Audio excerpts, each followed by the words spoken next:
दोस्तों, अमेज़न जंगल का नाम सुनकर हमारे दिमाग में जो सबसे पहले आता है वो है यहाँ पर रहने वाले अलग अलग तरह के भयानक जानवर, जैसे कि एनाकोंडा, पाइथन और कोबरा। लोगों का तो यहाँ तक मानना है कि इस अमेज़न जंगल में आज भी डायनासोर रहते हैं, और ऐसा कहा जाना एक तरह से बिल्कुल सही भी है, क्योंकि अमेज़न जंगल इतना घना है कि अभी तक इसका सिर्फ 25% भाग ही देखा जा सका है, और बाकी के 75% हिस्से में क्या कुछ ये जंगल हम मनुष्यों से छुपाए बैठा है, अभी तक साइंटिस्ट भी जान नहीं पाए हैं। इस जंगल की विशालता का अंदाजा आप इस बात से लगा सकते हैं कि हर तीसरे दिन इस जंगल में एक नई खोज निकलकर सामने आती है। तो आज हम आपको इस वीडियो में अमेज़न जंगल के बारे में कुछ खास चीजें तो बताएंगे, साथ ही हम आपको ये भी बताएंगे कि इस जंगल का निर्माण कैसे हुआ था। तो वीडियो के अंत तक जरूर बने रहिएगा और वीडियो को एक लाइक जरूर कर दीजिएगा। दोस्तों, इस बात में कोई भी शक नहीं है कि दुनिया में सबसे ज्यादा सुंदर और विचित्र प्रकार के जीव जंतु अमेज़न के जंगलों में ही पाए जाते हैं। इस जंगल के अंदर आकर ऐसा महसूस होता है जैसे हम किसी अलग ही दुनिया में आ गए हों। इस समय धरती का सबसे ज्यादा घना जंगल अमेज़न ही है। इस जंगल में पाए जाने वाले एनाकोंडा बाकी देशों की तुलना में काफी ज्यादा बड़े होते हैं। इसके अलावा इस जंगल में प्राचीन वक्त के भयानक सांपों को देखे जाने का भी दावा किया जाता है, क्योंकि इस जंगल का क्लाइमेट बिल्कुल वैसा है जैसे कई लाख साल पहले धरती का हुआ करता था। इस जंगल में बुलेट आंट जैसी चींटियां और कई अनोखे जानवर मौजूद हैं, जो कि बस अमेज़न जंगल में ही मिलते हैं। जैसे कि हमने आपको पहले ही बताया, अभी तक अमेज़न जंगल का आधे से कम एरिया ही देखा जा सका है, और बाकी का 75% हिस्सा ऐसा है जहां आज तक इंसान नहीं पहुंच पाया है, क्योंकि ये इतना ज्यादा घना है कि इसके अंदर जाना ही किसी जोखिम से कम नहीं है, और इतने अंदर तक टेक्नोलॉजिकल सामानों को लेकर जाना और भी ज्यादा मुश्किल है। जैसा कि आपने जाना, इसका क्लाइमेट लाखों सालों पहले की पृथ्वी जैसा है, तो वैज्ञानिक भी इस जंगल के साथ ज्यादा छेड़छाड़ करके इसको बर्बाद नहीं करना चाहते। अमेज़न जंगल के अंदर जानवरों के अलावा आदिवासियों की कई प्रजातियां भी निवास करती हैं, और इस जंगल के अंदर कई प्रजाति तो ऐसी भी हैं जिनके बारे में हमें अभी तक कुछ भी नहीं पता है। और अगर इस बढ़ते मॉडर्न टेक्नोलॉजिकल डेवलपमेंट के चलते ये अमेज़न जंगल नष्ट हो गया तो दुनिया के कई सारे जीव हमेशा के लिए विलुप्त हो जाएंगे। अमेज़न जंगल के बारे में आए दिन नई और अनोखी बातें सामने आती रहती हैं, एक्सपेरिमेंट और स्टडी चलती रहती है। जैसे कि अभी कुछ साल पहले, साल 2017 में लीड्स यूनिवर्सिटी ने एक रिसर्च में पाया कि अमेज़न जंगल जितनी कार्बन डाइऑक्साइड ग्रहण करता है उतनी और कहीं नहीं जाती। इसके चलते यहाँ पर कार्बन एम्बिशन बहुत कम है, और यही कारण है कि यहाँ का वातावरण इतना अच्छा है। साइंटिस्ट कार्लोस नोबेल अपनी रिसर्च में बताते हैं कि जिस तरह से अमेज़न जंगल को आज के समय काटा जा रहा है वह इस पृथ्वी के लिए बहुत ज्यादा नुकसानदेह हो सकता है, क्योंकि ये जंगल पूरी दुनिया को 20% से अधिक साफ ऑक्सीजन प्रदान करता है। अमेज़न जंगल का क्षेत्रफल इतना बड़ा है कि ये 9 देशों की सीमाओं को छूता है, जिसमें से 60% ब्राजील, 13% पेरू, 10% कोलंबिया और बाकी का हिस्सा गुयाना, एक्वाडोर, वेनेजुएला, बोलीविया, सूरीनामा और फ्रेंच गुयाना तक फैला है। आप एक बात जानकर शॉकिंग होंगे कि जितने जानवर इस पूरी पृथ्वी में देखे जाते हैं उसके 1/3 जानवर अकेले अमेज़न जंगल में देखे जा सकते हैं।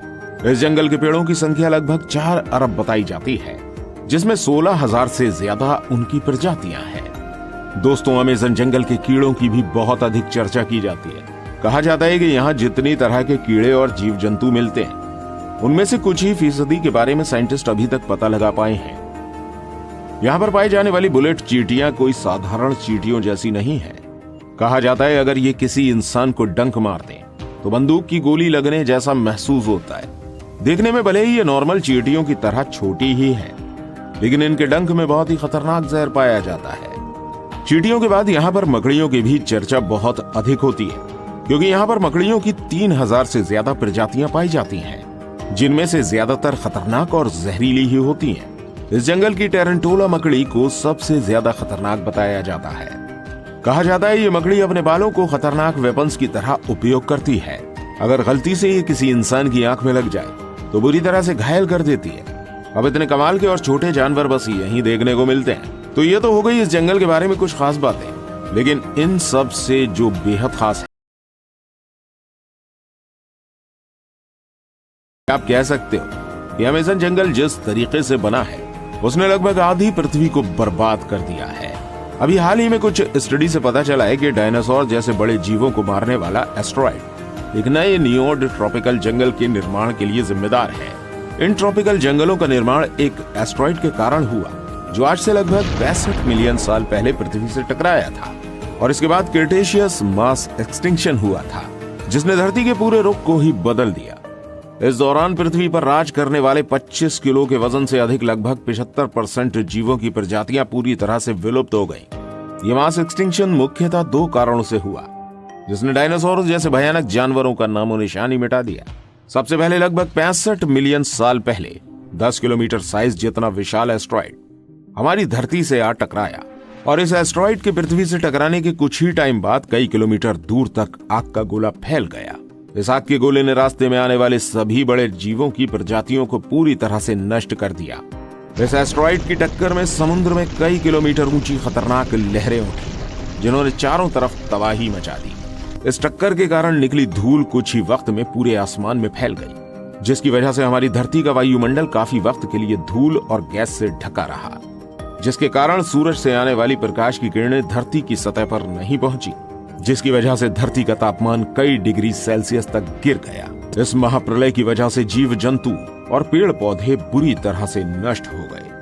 अब कुछ महीनों के बीतने के बाद धीरे धीरे पृथ्वी के वायुमंडल से धूल और गैस के बादल साफ होना शुरू हुए और प्रकाश की किरणें एक बार फिर से धरती पर पहुंचने लगी। इस मास एक्सटेंशन के बाद चूहे की तरह दिखने वाले मैमल्स और दूसरे जीवों की प्रजातियां अस्तित्व में आईं, जिन्होंने कई लाखों सालों के एवोल्यूशन के बाद मैमल्स से बंदर और बंदरों से इंसानों का रूप लिया। ये एस्टेरॉयड यानी उल्कापिंड हमारे जीवन के लिए बहुत ही ज्यादा जरूरी था। अगर ये उल्कापिंड पृथ्वी से नहीं टकराया होता तो डायनासोर कभी खत्म ही नहीं होते और हम इंसानों का अस्तित्व कभी सामने आ ही नहीं पाता। और ये एस्टेरॉयड यानी उल्कापिंड ही वो कारण है जिसकी वजह से अमेज़न जंगल इतना ज्यादा घना है जहां पर कई अनेकों जीव रहते हैं। दरअसल आज जिस जगह पर अमेज़न जंगल है वहां पर डायनासोर के समय बहुत ही लंबे पेड़ हुआ करते थे, लेकिन डायनासोर की प्रजाति में कई शाकाहारी डायनासोर भी होते थे जो कि इन पेड़ों को बढ़ने का मौका कभी नहीं देते थे क्योंकि वो इन पेड़ों को बढ़ने से पहले ही खा जाया करते थे। लेकिन जब उल्कापिंड गिरा तो डायनासोर पूरी तरह से विलुप्त हो गए। अब इसके बाद इन पेड़ों को खाने वाला कोई नहीं था, लेकिन जो ये उल्कापिंड था वो बिल्कुल ठीक अमेज़न जंगल के ऊपर गिरा था, जिसकी वजह से उस टाइम में ये जंगल पूरी तरह से नष्ट हो गया था। यहाँ पर कोई भी जीव नहीं बचा, साथ ही ये जगह पूरी तरह से रेडिएशन से भर गई। इस उल्कापिंड का तापमान इतना अधिक था कि इसने सभी हरे भरे पेड़ पौधों को जला दिया, लेकिन वक्त के साथ साथ यहाँ की स्थिति शांत हुई और यहाँ पर जीवन फिर से पनपने लगा। पेड़ पौधे उगना फिर से शुरू हुए। अब की बार पेड़ पौधों को खाने वाला कोई जीव मौजूद नहीं था, जिसकी वजह से पेड़ पौधे बड़ी तेजी से बढ़ गए। यहाँ पर कह सकते हैं कि जिस रेडिएशन ने इस जंगल की जगह को बर्बाद कर दिया था उसी ने इन पेड़ पौधों को उगने में और ज्यादा मदद की, क्योंकि इस उल्कापिंड के गिरने की वजह से यहाँ की जमीन बहुत ही ज्यादा नर्म और फर्टिलाइज हो गई थी। ये जंगल बाकी सभी जंगलों से बहुत ही ज्यादा अलग दिखता है। अगर इसको ऊपर से देखा जाए तो दुनिया के बाकी जंगल और अमेज़न जंगल के बीच का अंतर साफ देखा जा सकता है। अमेज़न रेन फॉरेस्ट के अंदर बहुत सी ऐसी अजीब तरह की वनस्पतियां और पेड़ मौजूद हैं जो पूरी दुनिया में और कहीं देखने को नहीं मिलते। इसके अलावा अमेज़न जंगल की बहुत ही ज्यादा गहराई में क्या है यह अभी तक कोई नहीं जानता है, क्योंकि किसी ने इसको पूरी तरह से देखा ही नहीं है। हो सकता है उल्कापिंड से गिरने की वजह से इस जंगल के अंदर एक अलग ही दुनिया बन गई हो। यहाँ पर पेड़ पौधे बाकी किसी भी जंगल से बहुत ही ज्यादा घने हैं और ये भी कहीं ना कहीं उस उल्कापिंड से ही जुड़े हैं। आपको एक बात शायद पता होगी कि जब भी कोई वोल्केनो फूटता है तो उसके आसपास की सारी जगह लावा की वजह से बर्बाद हो जाती है, लेकिन यही लावा कुछ सालों बाद नए जीवन की शुरुआत करता है। ये प्रकृति का नियम है, इसलिए तो कहते हैं किसी चीज का अंत किसी के लिए आरंभ होता है। क्रिटेशियस मास एक्सटिंक्शन से पहले भी 4 एक्सटिंक्शन हुए थे। ये एक्सटिंक्शन थे Ordovician mass extinction, Devonian mass extinction, Permian mass extinction और ट्रायसिक जोरासिक मास एक्सटिंक्शन। और इसके बाद हुआ था क्रिटेशियस मास एक्सटिंक्शन। और इन्हीं सब एक्सटिंक्शन की वजह से धरती के एक जीवन को नष्ट होना पड़ा, जिससे नए जीवन को अस्तित्व में आना पड़ा। वैसे ही एक वक्त आएगा जब इस धरती से हम मानवों का नामो निशान मिट जाएगा। इसके बाद दूसरा जीवन आएगा और वो होगा छठा मास एक्सटिंक्शन। और देखा जाए तो हम इंसान इतनी तेजी से एक्सटिंक्शन की तरफ बढ़ रहे हैं क्योंकि जिस तरह से हम पृथ्वी को प्रदूषित कर रहे हैं और धरती से जंगलों को साफ कर रहे हैं, उस हिसाब से ये एक्सटिंक्शन कभी भी हो सकता है। बस इस वीडियो के लिए इतना ही था। अगर आप अमेज़न जंगल के रहस्यों को थोड़ा और डिटेल में जानना चाहते हैं तो स्क्रीन पर शो हो रही इस वीडियो को देख सकते हैं, जिसमें हमने अमेज़न जंगल के कुछ खास रहस्य और शेयर किए हैं।